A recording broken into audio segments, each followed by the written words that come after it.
Créer un univers de toutes pièces en passant par l'écriture de fiction, puis en passant par des productions sur Ableton, et pour finir sur Blender, c'est un défi que je me suis lancé.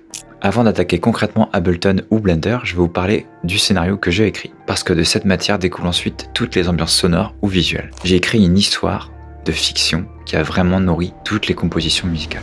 L'album Syrinx raconte en fait l'histoire d'un personnage.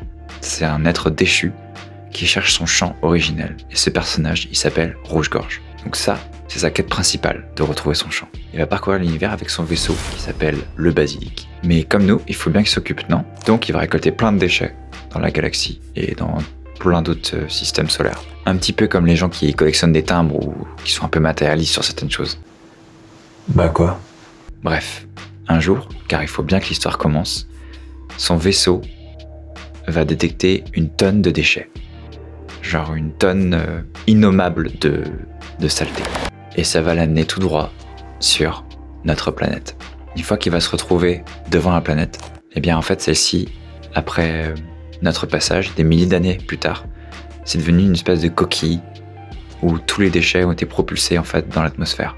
Toute l'architecture du monde, tous les détritus, tous les déchets sont maintenant comme une coque protectrice de notre Terre. Et en perforant la couche des déchets, en fait Rouge-Gorge va amener toute la lumière du soleil sur cette planète où il n'y avait plus de soleil pendant très longtemps. Ce qui fait que tout l'écosystème va être complètement modifié dès son arrivée en fait. L'atterrissage va être une catastrophe, il va s'écraser et se retrouver tout seul sur cette planète. Sauf que, est-ce qu'il est vraiment tout seul? Il va réveiller le titan Arès, une espèce de parasite. Et Arès en fait est en symbiose avec la planète. Et il va rentrer en conflit direct avec le Rouge-Gorge.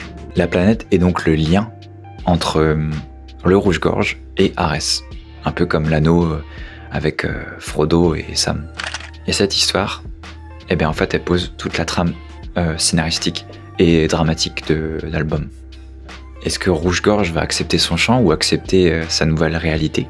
Peut-on parfois renoncer à nos propres rêves? Et le personnage Rouge-Gorge, en fait, il évoque surtout cette notion très importante de trouver sa place dans le monde. Tout le périple de Rouge-Gorge est basé sur un récit d'exploration, parce qu'il est presque tout seul en fait sur cette planète, où il va découvrir des vestiges antiques de notre civilisation. Et il se place vraiment comme un archéologue qui, des milliers d'années plus tard, après notre passage, va venir étudier comment on était, quoi.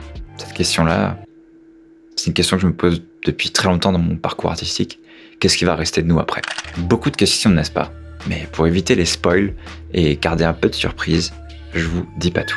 Sur la carte de progression, nous sommes juste ici. Je vous ai déjà expliqué le projet et maintenant le scénario est écrit. N'hésitez pas à me suivre sur Instagram ou YouTube pour continuer à vivre cette épopée avec moi.